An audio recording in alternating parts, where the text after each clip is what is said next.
Olá, seja muito bem-vindo, seja muito bem-vinda ao Café com a Prof. Aqui nós discutimos as estratégias para a sua jornada rumo à aprovação definitiva no exame da OAB. E o nosso tema de hoje é recurso ordinário, como fazer? Nos últimos exames, as peças mais cobradas foram reclamatória trabalhista, contestação e o recurso ordinário. A reclamatória foi cobrada 7 vezes, a contestação 11 e o recurso ordinário 10 vezes. Esse levantamento nos mostra que o recurso ordinário é uma das principais peças cobradas no exame da OAB e é sobre ele que nós vamos conversar hoje. Hoje eu vou te ensinar a fazer um recurso ordinário para a sua prova de segunda fase, da maneira mais direta e clara possível. Vamos lá? Bom, o recurso ordinário, ele é o recurso que você vai usar para atacar a sentença de primeiro grau. Então, quando você recebe ali a sua prova, quando você lê o seu enunciado, vai estar muito claro para você que já existe uma sentença. E o enunciado ele vai te pedir que você apresente a medida judicial cabível, né? Para tentar reverter aí essa decisão, essa sentença de primeiro grau. O recurso ordinário, ele é cabível em duas situações. Na prova da OAB, sempre caiu a primeira situação, que é você atacar a decisão de primeiro grau, atacar a sentença de primeiro grau. Mas ele também é cabível quando você deseja atacar o acórdão do TRT nas ações de sua competência originária. Existem ações que se iniciam no Tribunal Regional do Trabalho. É o caso de um mandado de segurança, um dissídio coletivo, é o caso de uma ação rescisória, por exemplo.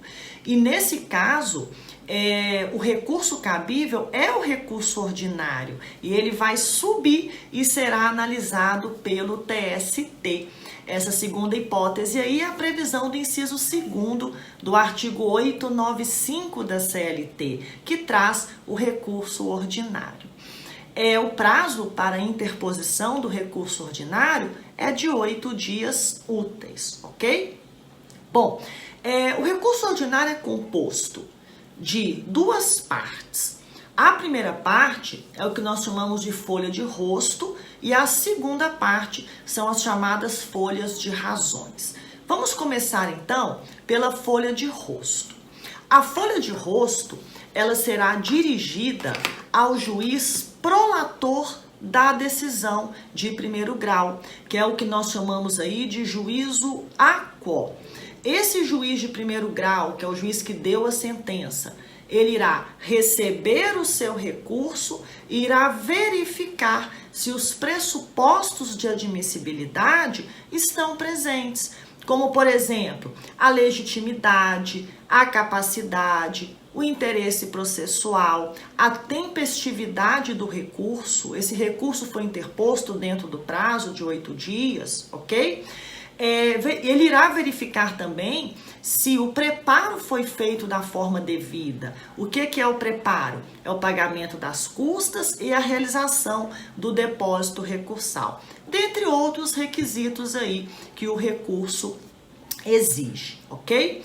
Preenchidos todos esses requisitos, o juízo aquo irá remeter este processo para o julgamento do recurso, que será feito pelo TRT, o Tribunal Regional do Trabalho, ok? Essa remessa, ela só será feita após a parte contrária apresentar as suas contrarrazões de recurso ordinário, nos termos do artigo 900 da CLT. Como que ficaria, então, um modelo para essa folha de rosto? Nós vamos endereçá-la para o juízo que deu a sentença. Então, ao douto juízo da Terceira Vara do Trabalho do Rio de Janeiro, por exemplo, ok? Lembrem que aqui eu já tenho um processo, então eu preciso colocar processo número. Se o enunciado te der o número, você coloque. Se o enunciado não te der, você coloque apenas tracinho. Como que fica o início, a qualificação, né, dessa folha de rosto? Você colocará o nome do recorrente, exemplo, empresa X limitada, já qualificada nos autos em epígrafe, em que contende com Joãozinho da Silva, o nome do reclamante, também já qualificado, vem respeitosamente perante Vossa Excelência, através de seu advogado ao final assinado, com fulcro no artigo 895, inciso 1 da CLT, que é a fundamentação legal, né, do recurso ordinário, interpor recurso ordinário para o egrégio Tribunal Regional do Trabalho da tal região. Vejam que para o recurso ordinário eu vou usar sempre o verbo interpor, ok? E quando eu colocar interpor o recurso ordinário, eu preciso dizer para quem. Então, para o egrégio Tribunal Regional do Trabalho da tal região. A banca não exige que você coloque o número da região, então você pode colocar o tracinho, tá bom? Continuando então, no modelo da nossa folha de rosto, nós vamos falar que os requisitos de admissibilidade estão presentes. Então, você colocará lá na sua folha de rosto, encontram-se presentes todos os requisitos de admissibilidade do recurso, dentre os quais se destacam. Quais são os requisitos que eu quero que você destaque aí na sua folha de rosto?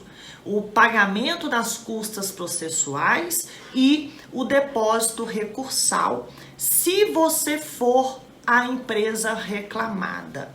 Por que isso? Porque o reclamante, ele não faz o depósito recursal.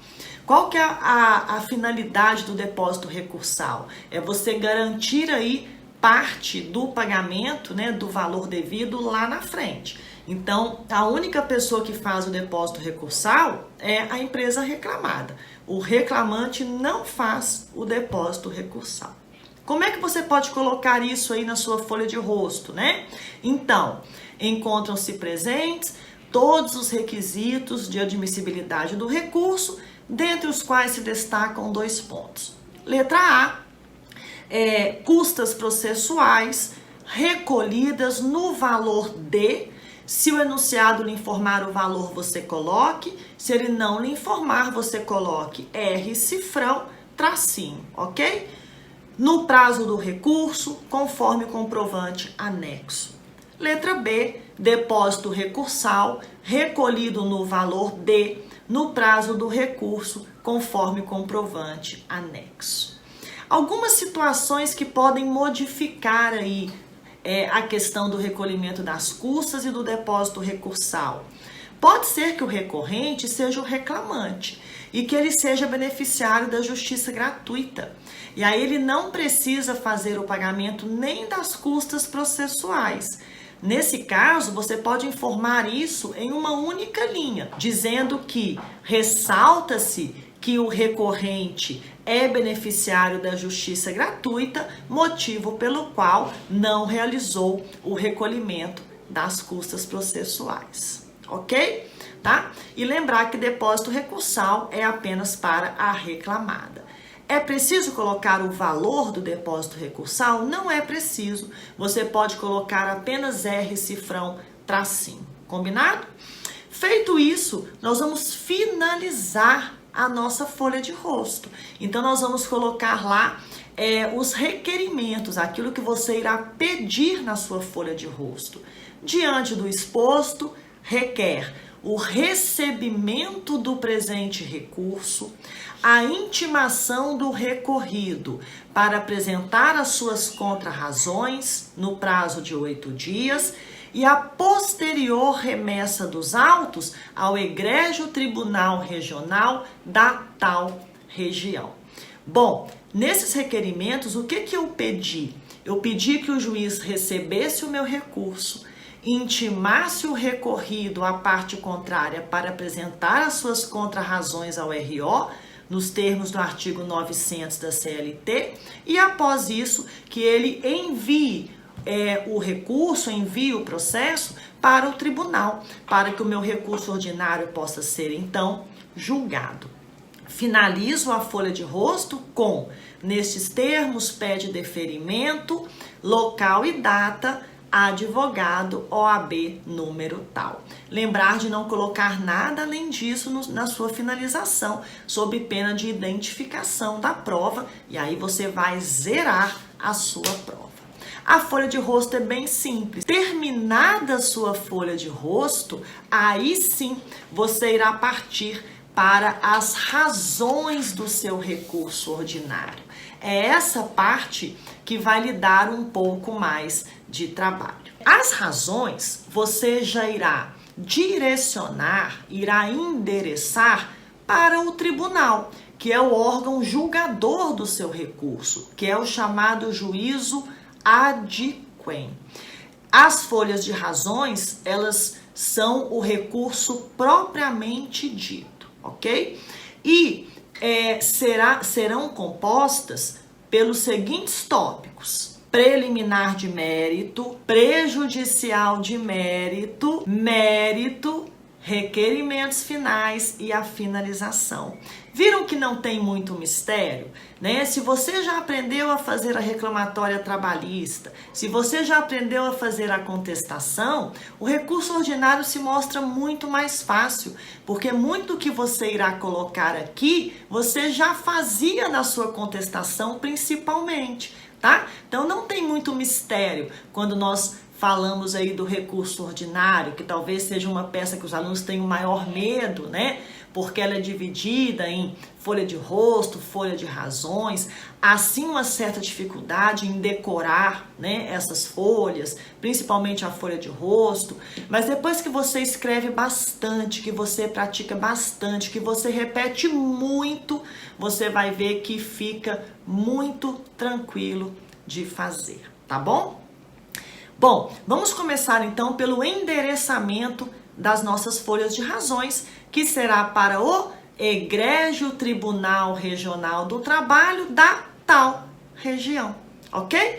Então você só vai mudar aí, antes você fazia o douto juízo, né, da vara do trabalho tal, agora você coloca Egrégio Tribunal Regional do Trabalho da tracinho região. Escreva logo abaixo: razões de recurso ordinário. Qual que é a sua finalidade com esse recurso ordinário? Não é modificar a sentença?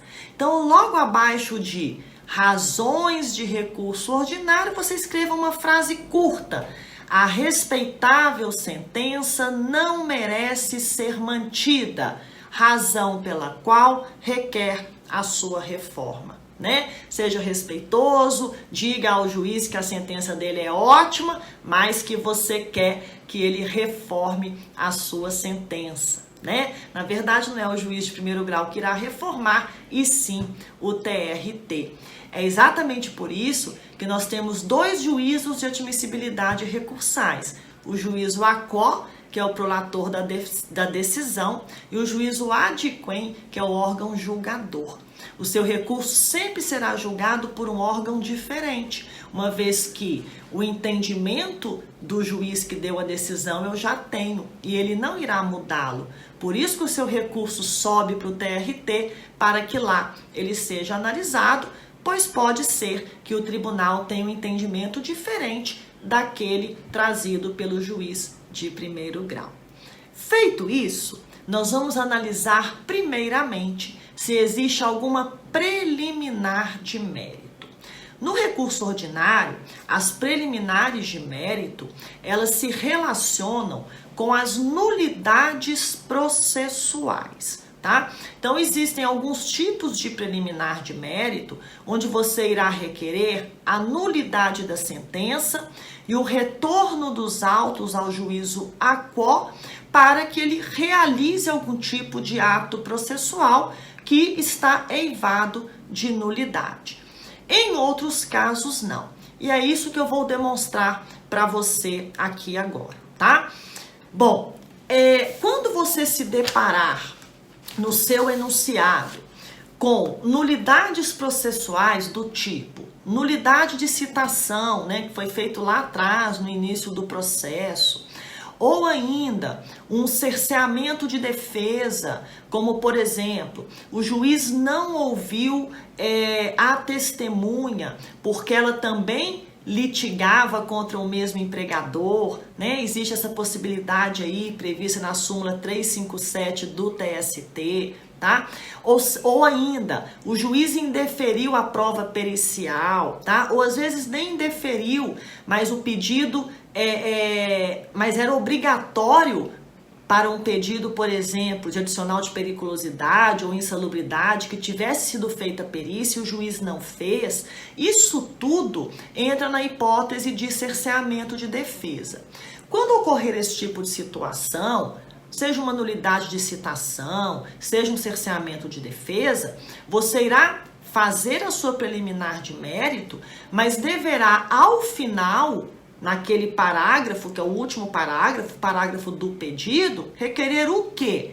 A nulidade da sentença e o retorno dos autos ao juízo ACO, para que ele realize a oitiva da testemunha, para que ele determine a realização da prova pericial, enfim, para que ele refaça aquele ato que ele deveria ter feito e não o fez, ok? Então fique bem atento nisso, pois apenas nessas hipóteses o processo deverá voltar para o primeiro grau, para que o juiz possa sanar estes erros que foram cometidos por ele, ok? Nas demais hipóteses de preliminar de mérito, você irá requerer apenas a extinção do processo sem resolução de mérito, nos termos do artigo 485 do CPC. Posso ter aí um caso de coisa julgada, de litispendência, posso ter uma incompetência absoluta do juízo, enfim, aquelas mesmas preliminares que você aprendeu a fazer no momento em que aprendeu a fazer a contestação. Tá vendo que não é nenhum bicho de 7 cabeças? É uma coisa vai puxando a outra, né? Bom, vamos dar um exemplo de preliminar de mérito? Vou fazer com vocês um exemplo de cerceamento de defesa. Não esquecendo que você deve numerar, né, preliminar de mérito, prejudicial, mérito, requerimentos finais, sempre com algarismos romanos, e para cada um dos subtópicos você numere direitinho e coloque um título, ok? Então, exemplo, número 1, preliminar de mérito, número 1, cerceamento de defesa. O juiz indeferiu a oitiva das duas testemunhas do reclamante por estarem litigando contra o reclamado, sob protestos daquele. O que é esse primeiro parágrafo? O fato. Vamos lembrar de novo? Fato, fundamento, pedido, para facilitar a sua vida na hora de redigir os tópicos.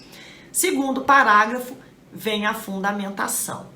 De acordo com a súmula 357 do TST, não torna suspeita a testemunha o simples fato de estar litigando ou de ter litigado contra o mesmo empregador. Tal indeferimento da prova implica o cerceamento de defesa e, portanto, a violação do artigo 5º, inciso 55 da Constituição Federal. Fundamentei. Vou fazer agora o pedido.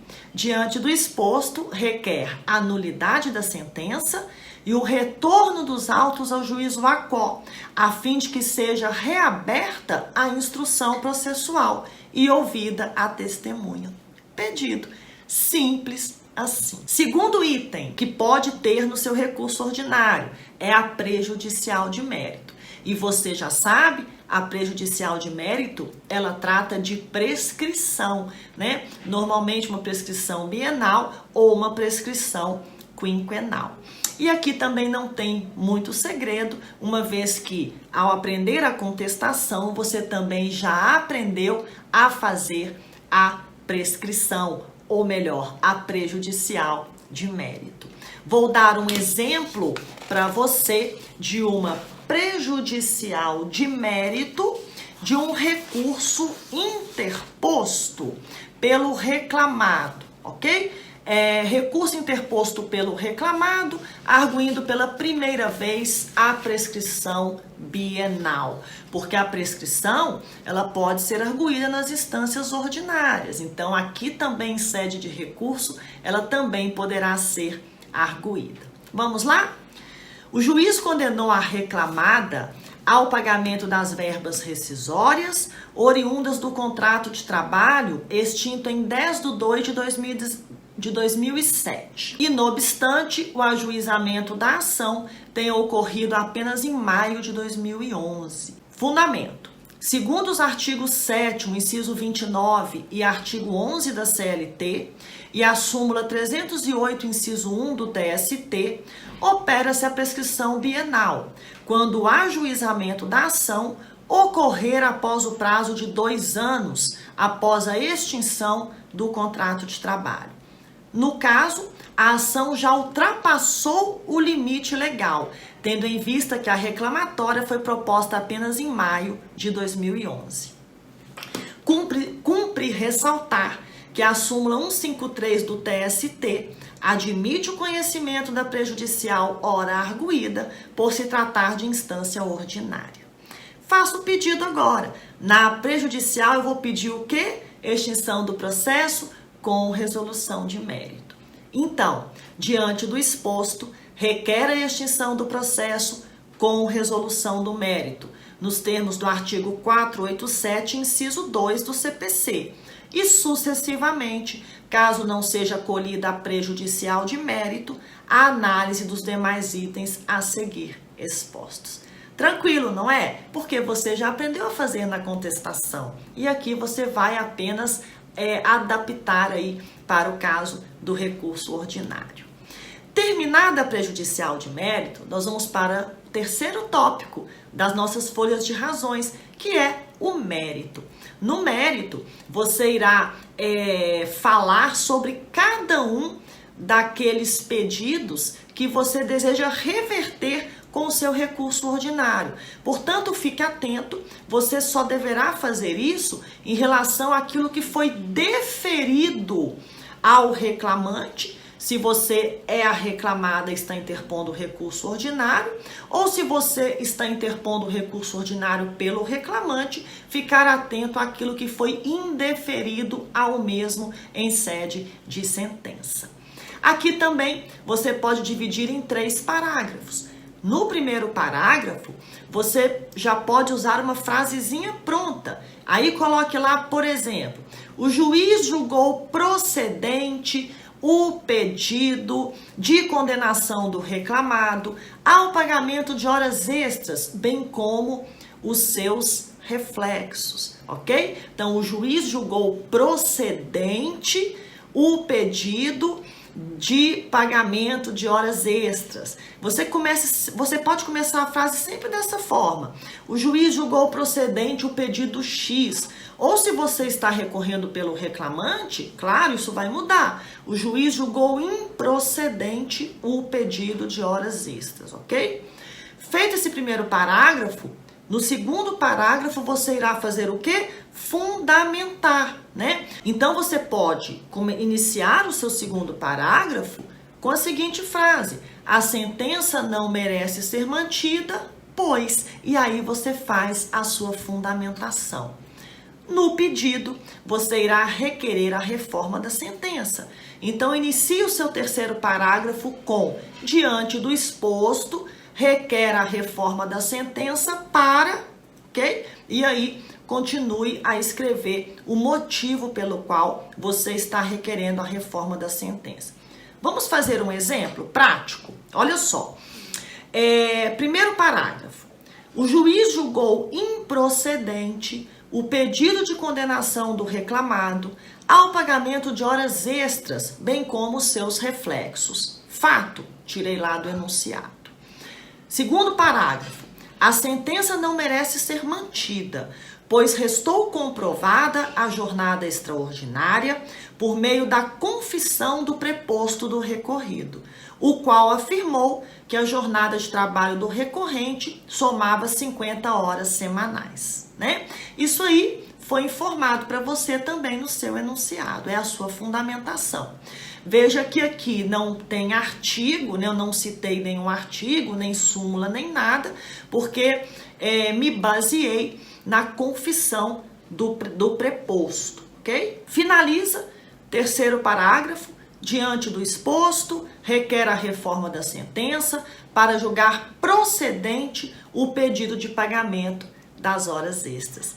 Esse exemplo que eu acabei de fazer com vocês é um exemplo de um recurso ordinário interposto pelo reclamante, né, que está brigando ali pela reforma da sentença no que diz respeito ao indeferimento das horas extras.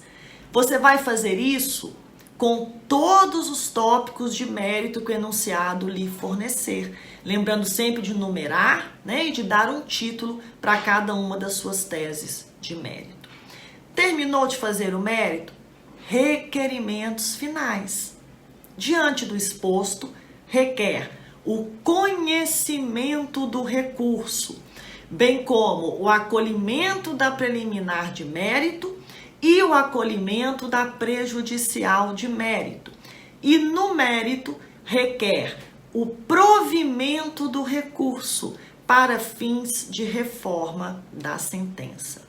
Vejam que nas folhas de razões, os requerimentos finais são diferentes da folha de rosto, né? Porque na folha de rosto, quem estava analisando o seu recurso ordinário era o juiz de primeiro grau. Então, o que você pediu a ele? Você pediu o recebimento do recurso por ele, né? Ele iria ali analisar os requisitos de admissibilidade, receber o seu recurso, intimar a parte contrária para apresentar contra-razões e, ao final, remeter o recurso para o tribunal. Aqui, o seu recurso já está no tribunal, então você vai requerer o conhecimento do recurso, o acolhimento da preliminar de mérito, se houver, e da prejudicial de mérito, se houver, e ao final você quer que o seu recurso seja provido, né? Você quer ganhar com o seu recurso. Então você faz o pedido de provimento do recurso. Terminou os requerimentos finais? Finalize a sua peça como você já sabe fazer. Nestes termos, pede deferimento, local e data, advogado, OAB, número tal. Não se esqueça de que você não pode colocar na sua peça nada que dê aí algum indício de que você esteja identificando a peça, ok? Então não coloque nada, coloque apenas dessa forma, local e data, advogado, OAB, número tal. Combinado? Você ainda tem alguma dúvida? Deixe seu comentário aqui nesse vídeo que eu vou ter o maior prazer em te responder. Um beijo da Prof e até o nosso próximo encontro. Tchau, tchau!